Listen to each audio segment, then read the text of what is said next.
Hindi man lahat ay pinalad na magkaroon ng magandang pisikal na kaanyuan. Hindi naman ito ang batayan upang mamuhay ng tahimik at masaya. Dahil may mga taong mas tinitingnan ang kagandahan ng loob kaysa mukha. Katulad nga ng kwento ng isang lalaki na mula sa Uganda. Siya ay tinaguri ang pinakapangit na lalaki sa buong mundo.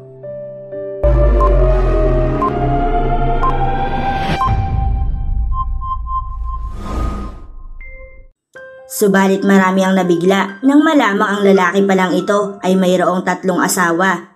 Ang 47 years old na si Godfrey Baguma o mas kilala bilang si Sabi. Mula sa Uganda na nanalo bilang pinakapangit na lalaki sa buong mundo. Sa isang kompetisyon noong 2002, ayon sa mga ulat, sumali si Godfrey sa nasabing kompetisyon dahil alam niya na ang premyo na kanyang mapapalalunan ay makakatulong sa kanyang pamilya. At hindi nga siya nagkamali dahil nagawa niyang mapalalunan ito. Hindi lamang title ang napalalunan ni Godfrey, kundi pati na din ang puso ng karamihan. Ang kanyang istorya ay isang patunay lamang na hindi lamang ang mga maitsurang tao ang siyang makakaranas ng pagpapakasal. Si Godfrey ay kinilala bilang Sebey na ginulat ang marami kumakailan lamang nang kumalat ang kanyang larawan online mula sa kanyang pangatlong beses na pagpapakasal.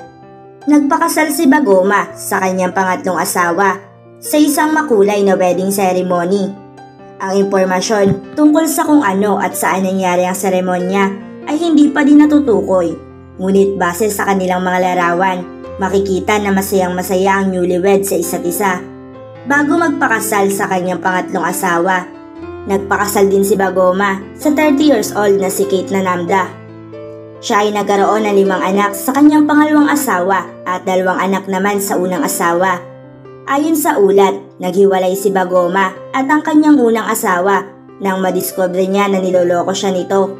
At ngayon ay tila maayos na ang lahat para kay Baguma dahil makikita ang saya niya sa kanyang pangatlong asawa at sila ay magsisimula na din gumawa ng kanilang sariling pamilya.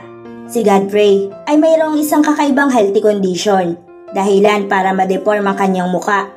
Ayon sa medical expert, natuklasan nila matapos ang isinigawang MRI scan na dumara na si Godfrey ng isang kakaibang kondisyon na tinatawag na fibrodysplasia. Isang sakit na nakakaapekto sa placement at growth ng body tissues at cells. Gayunpaman, hindi naging hadlang para kay Godfrey ang kanyang kondisyon para matupad ang kanyang pangarap. Ngayon, ay masaya na siya sa piling ng kanyang pangatlong asawa. Bukod pa dyan, kilala din siya bilang public figure na tinuturing bilang singer, komedyante at entertainer. Maraming salamat po sa inyong panonood at pagsubaybay sa aming channel. Kung gusto nyo po na ma-shoutout ay mag-comment lang po kayo sa ibaba. Hanggang sa muli, salamat!